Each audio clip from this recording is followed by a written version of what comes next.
One of my favorite parts about being a chef, being a cook on Prince Edward Island is, of course, our potatoes. And there's so many different things you can do with those potatoes, and I've done them all. I've made French fries, mashed, smashed, potato salad, home fries, hash browns, oven roast, baked, twice baked, steamed, and fried. But of all the possible ways to cook a potato, of all the different things that I've ever done with a potato, without question, my favorite is a potato bacon cheddar tart. So my goal is to take that recipe and just release it to the world, and so that everybody can try the most amazing way to enjoy potatoes. Potato bacon cheddar tart.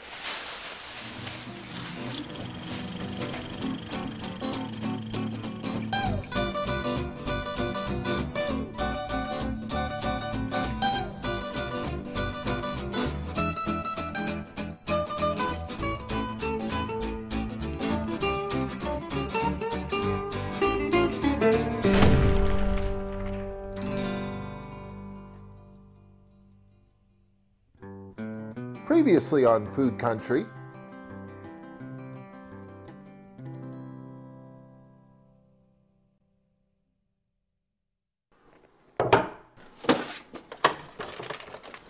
Here's everything you need to make a potato bacon cheddar tart. Now, this is the kind of dish that at first glance seems pretty complicated, and the first time you make it, it may seem like, holy cow, what have I gotten myself into? But it's also the kind of dish that you'll impress yourself in your own kitchen. And it will work the first time. And the second time, you'll have it mastered. And trust me, you'll be making it a second time.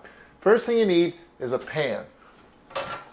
A standard saute pan. Now, I'm going to fill this pan with bacon, and then layers of potatoes and cheddar cheese, and then wrap the bacon around the potatoes. So one of the keys is to make sure that the bacon doesn't stick.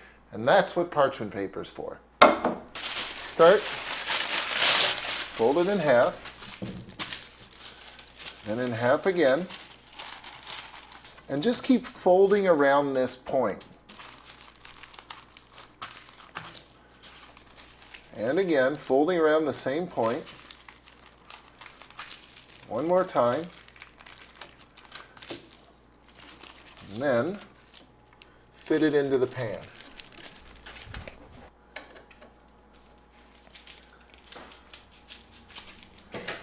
And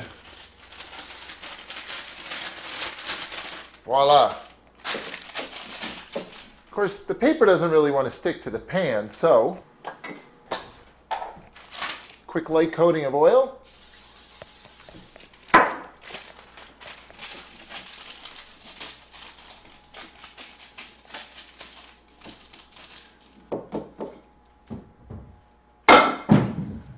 Hey, where you go? My potatoes are running away.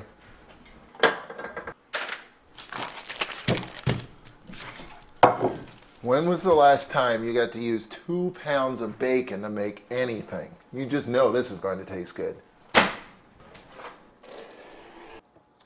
Lining the pan with bacon is an absolutely key step because you need to have a single layer of bacon covering the entire thing, but not 4 or 5 layers, which means you've got to be careful how you do the center. Watch this.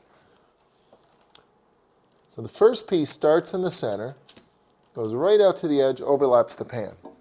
Then the second piece comes in and alternate the ends. Flip it around. Touch the center. Just barely overlap this first piece. And carry on, alternating as you go. Now, if you're not careful, you'll end up with this big fat wad of bacon in the very center of the pan. So another trick is to slightly offset every other slice. Here's what I mean. Then the next one goes all the way into the center. And the next one flips over and doesn't quite go all the way to the center. So on and so forth, carrying on until the whole pan is lined with bacon.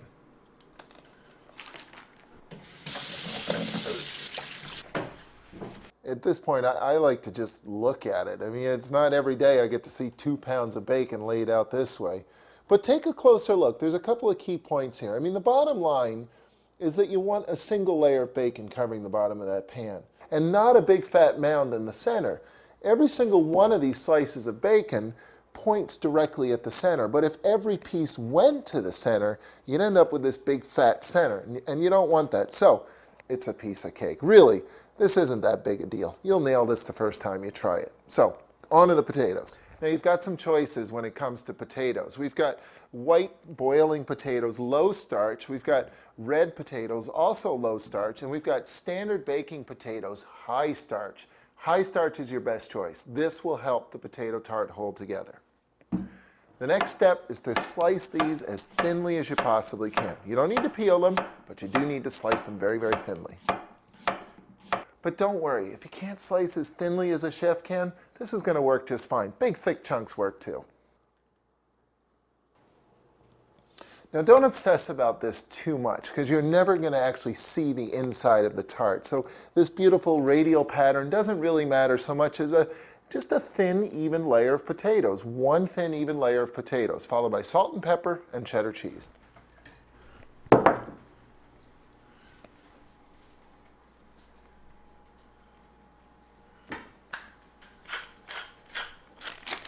There are a lot of different cheeses you can use to make this tart. Parmesan works well, Gruyere works well, basically harder, firmer, melting cheeses.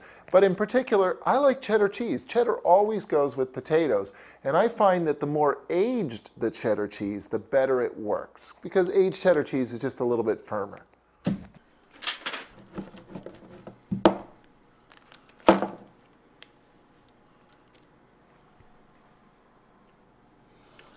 So that's the basic idea. Layers of potato, layers of cheddar cheese, all covered up with bacon. It simply doesn't get any better than this. Here's a tip. It helps to save the smallest slices for the very center. Big slices on the outside.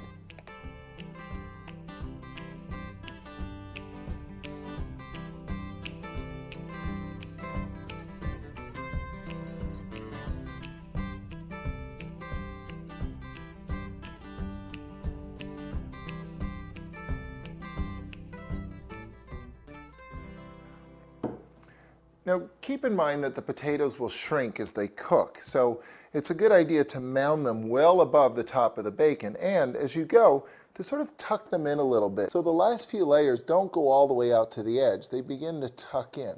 Then, simply fold all that bacon right back over the top. But as the bacon cooks, it tends to shrink a little bit and curl, so a good idea is to put a weight on it. Anything's fair game, a plate or a small pot lid, anything at all to just weigh down that bacon and keep those ends from curling up and pulling away from each other. This is basically ready to go in the oven now.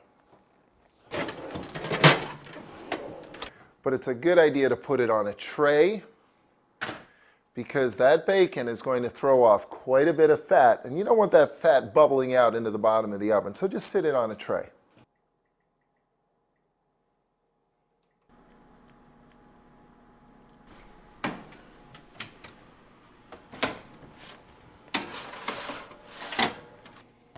Now, normally that would take about 2.5 hours at 350 degrees, but this isn't normally. This is the web, where anything can happen. And I've got one of those top secret television ovens, so check this out.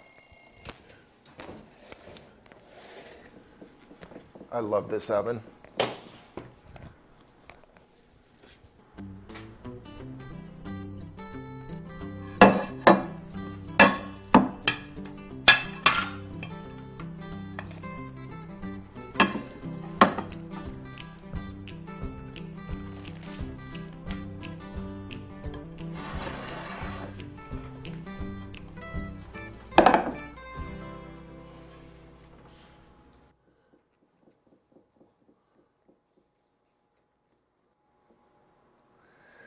It's not often that you see perfection in the kitchen, but that's what it looks like right there. Potato, bacon, cheddar tart.